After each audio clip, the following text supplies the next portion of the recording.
Peoria area bicyclists will join cyclists nationwide on May 15th for the Ride of Silence to mourn those who have been killed or injured while biking and to raise awareness of cyclists on the road. Here to tell us more is Chris Salvador. Good to see you, Chris. Good morning. Tell us about the Ride for Silence and why local people around Peoria are getting involved in this. Okay, the Ride of Silence is a national ride. It's sponsored by the League of American Bicyclists, and it is a tribute ride to honor and reflect on cyclists killed by motorists in traffic. Are there a lot of fatalities every year in terms of bicyclists getting hit by motorists? There are not as many fatalities as in years past, and I think that's due to an awareness, a larger awareness in cycling and cycling culture in the roads. Locally, we honor 2 cyclists that have been killed in the past 20 years. Okay. And as a cyclist, what do you see as some of the dangers out there when you're, I don't know if the word competing is the right word, but you're sharing the road with cars? I think the first thing I see is just a general lack of awareness, both on motorists and on cyclists' part, in terms of how to behave in traffic.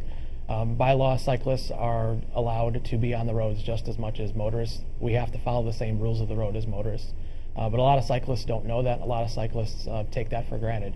And as a result, they ride unpredictably. And as a motorist, because I see it both ways, as a motorist, it's difficult to understand how to react to cyclists when you don't know what they're going to do. So what advice would you give to your fellow cyclists out there to be safe when they're out bicycling? I'll say 2 things. First, understand the rules of the road. Understand both what your rights and responsibilities are as a cyclist.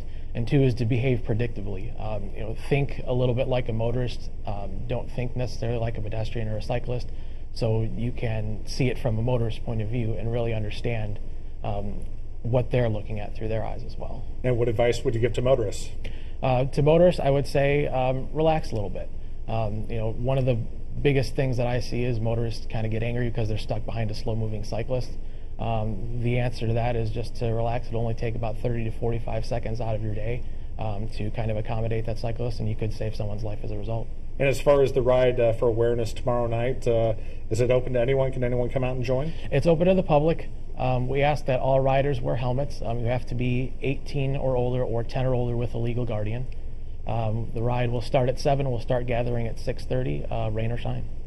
Awesome. Well, it sounds like a good opportunity. Hopefully we have some good weather for you. And again, the Ride of Silence will be held tomorrow night, May 15th, at Peoria's Upper Glen Oak Park. The ride will begin to assemble at 6:30 near the entrance to Upper Glen Oak Park off Prospect Road. The silent ride will leave promptly at 7. For more information, visit rideofsilence.org. And about how long is the ride going to go?